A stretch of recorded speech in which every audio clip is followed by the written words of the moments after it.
जय श्री कृष्ण, जय श्री राधे श्याम। मैं वर्तमान समय में उपस्थित हूँ आसाम गुवाहाटी स्थित कामाख्या पीठ में।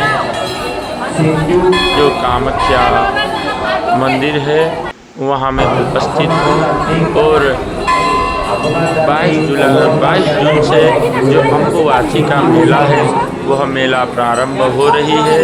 तो यहाँ में लाखों की संख्या में देश विदेश से भक्तगण यहाँ में आ चुके हैं, पहुँच चुके हैं और एक झलक माँ का दर्शन हो जाए वही मन में इच्छा लेकर के सारे भक्तगण यहाँ में उपस्थित हैं। और कब मेरा माँ का दर्शन मैं कर पाऊँगा वही प्रतीक्षा में लगे हुए हैं। तो आप लोग यहाँ देख सकते हैं हजारों की संख्या में जो भक्त मंडली है वह माँ का दर्शन करने के लिए यहाँ में प्रतीक्षा कर रही है।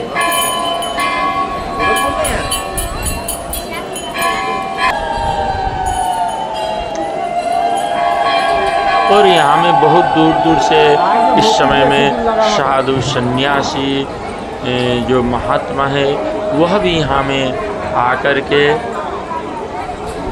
अपना जो जप तप है वह यहाँ में आकर के करते हैं। और सभी भक्त लोग भी जो भी मन का इच्छा है वह इच्छा को ले करके यहाँ में आकर के भगवती को अपना जो इच्छा है वह इच्छा को अर्पण कर देते हैं अथवा भगवती को वह सुनाते हैं ताकि वह इच्छा पूर्ण हो जाए।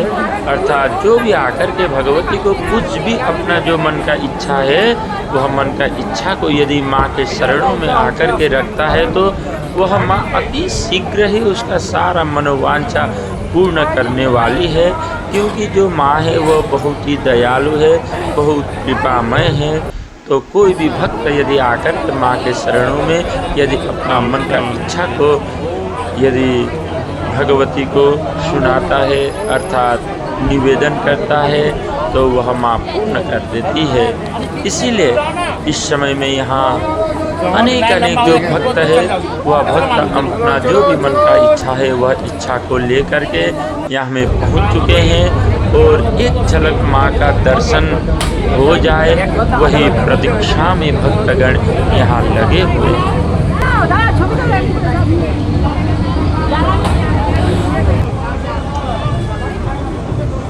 यह जो है यह मंदिर में माँ का दर्शन करने के लिए लाइन में लगे हुए भक्त हैं। आप लोग देख सकते हैं यह लाइन वहाँ जा रही है जो भगवती का दर्शन के लिए है। तो भक्त यहाँ में प्रतीक्षा कर रहे हैं।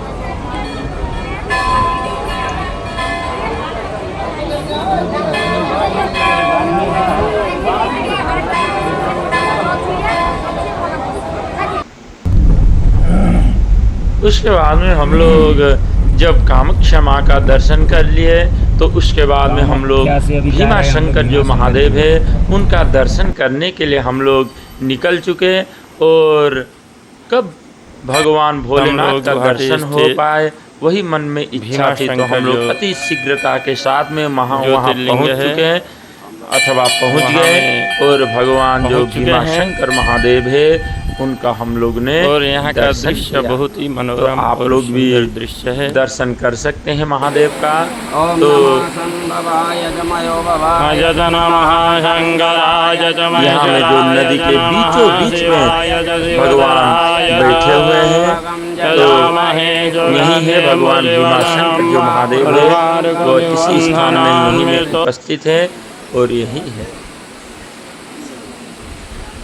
और यहाँ की जो दृश्य है वह दृश्य भी बहुत सुंदर बहुत ही मनोरम दृश्य है। प्राकृतिक सौंदर्य से भरा हुआ स्थान है यह जो भीमा शंकर महादेव का जो स्थान है वह स्थान। और यहाँ में यहाँ भी बहुत दूर दूर से भक्तगण आकर के भगवान का दर्शन करते हैं। और जो भी भक्त अपना मन का इच्छा को लेकर के यहाँ आते हैं उनका इच्छा को भोलेनाथ पूर्ण कर देते हैं।